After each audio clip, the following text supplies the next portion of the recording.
Well, greetings, my friends. Good to be back with you again.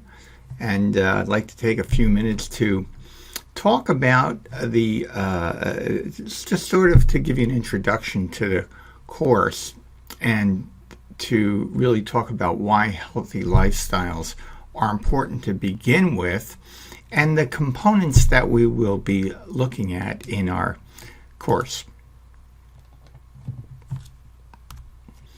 So let's start with God's perspective on the issue. This is one of my favorite verses. For I know the plans I have for you, declares the Lord, plans to prosper you and not to harm you, plans to give you a hope and a future.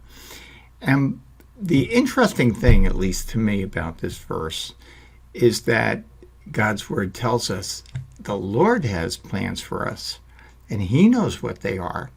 But the interesting thing that's not explicitly stated here, but we understand, is that we don't know what those plans are.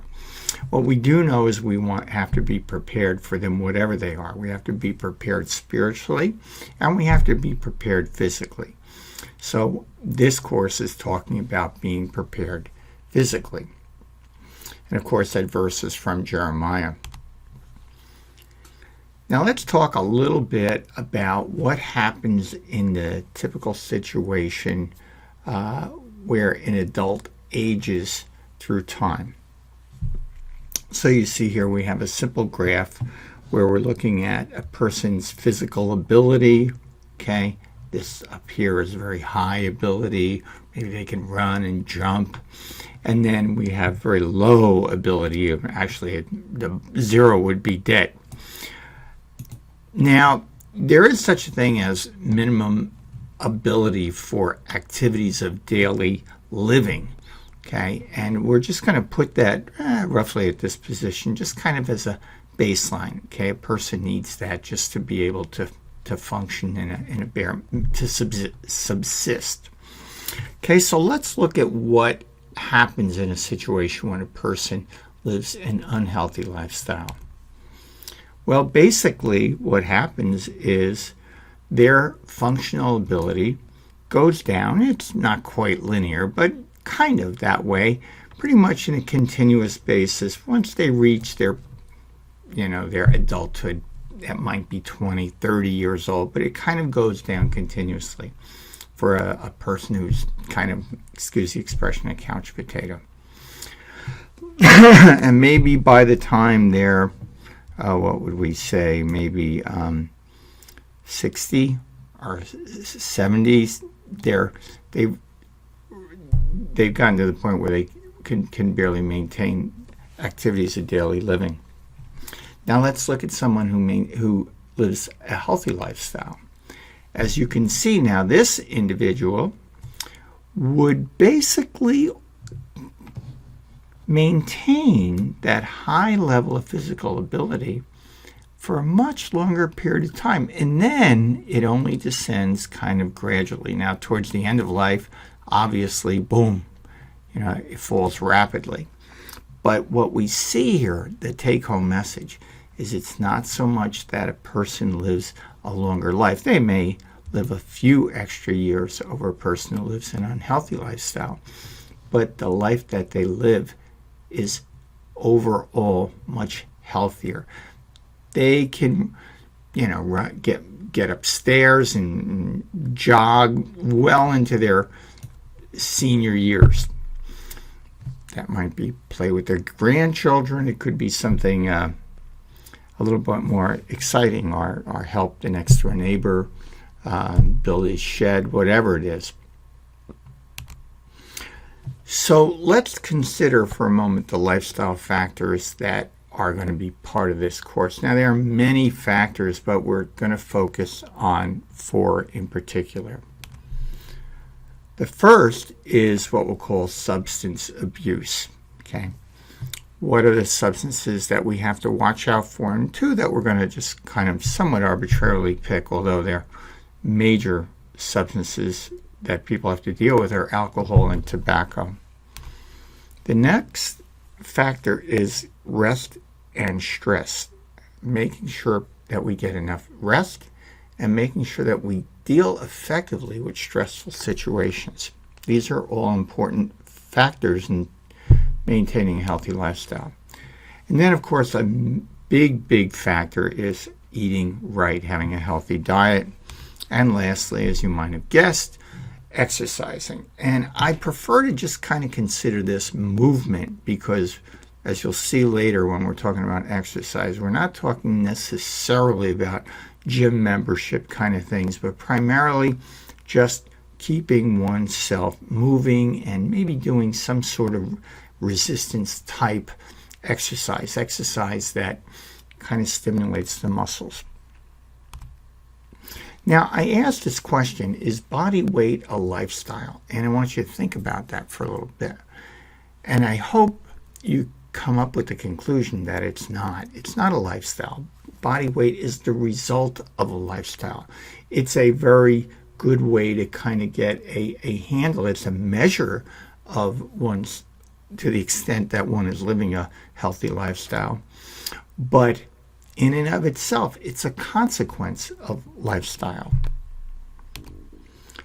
So let's take a minute to look at what really are the effects, and this is published data in a biomedical journal. What are the effects? What is the impact of living a healthy lifestyle on disease conditions?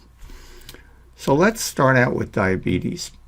And basically what this graph is showing us is that compared to a person who has none, zero, of the healthy lifestyles, a person who has all four of the healthy lifestyles that we just discussed will have a tiny fraction of the risk of getting diabetes. Maybe it's 10% of the risk of getting diabetes as a person who does not live a healthy lifestyle at all. So let's look at myocardial infarction, otherwise known as a heart attack. And again, you see that a person who has all four healthy lifestyles, or even one or two, has a considerably reduced risk of getting a heart attack. Maybe here we're up to, 15-20% the risk. That's pretty darn good. Imagine a pill that would cut down your risk by 80%. Who wouldn't take it, right? And then let's go to stroke, and you see a similar situation, that we have quite a considerable reduction in risk. Maybe it's 40%. And then lastly, and this is interesting, I think it's not something that you would think, but it is true that even cancer, now this is cancer overall, of course it depends on a specific type, but overall you see a substantial reduction in your risk of cancer by living a healthy lifestyle. Surprisingly, but true.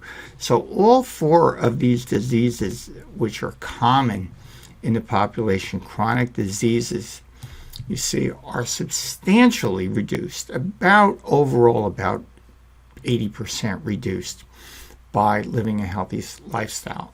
Just an amazing fact, but true. So an example I want to talk to you about is Rick Warren. Now, Rick Warren, as you may know, is a minister who wrote The Purpose-Driven Life. And on the left, here he is in all his glory as he appeared when he wrote that book.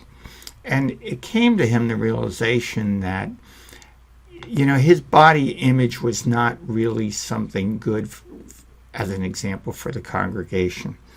So he decided to modify his lifestyle and try to live healthier, and ended up writing a book along with some other folks, a physician and I believe, psychologist, and they called it the Daniel Plan.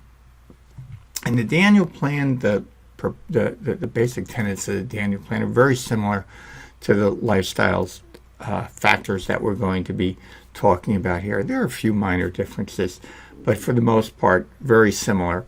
And you can see that living a healthy lifestyle, at least in terms of his body shape and weight, really was a very, very positive effect on him. And I should say on the whole congregation that kind of went along with this. So let's kind of just quickly review the key takeaways from our lesson tonight. Number one, having a healthy lifestyle not only adds years to your life, but it adds life to your years. Number two, the 4 key factors are avoiding toxic substances, dealing effectively with stress, eating healthy, and keeping on the move or exercising. And this is really the key to just kind of jumping in and doing it.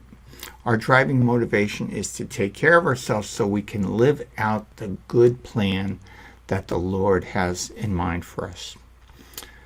So that's it for today's lesson, my friend. God bless, and we'll see you at our next lesson.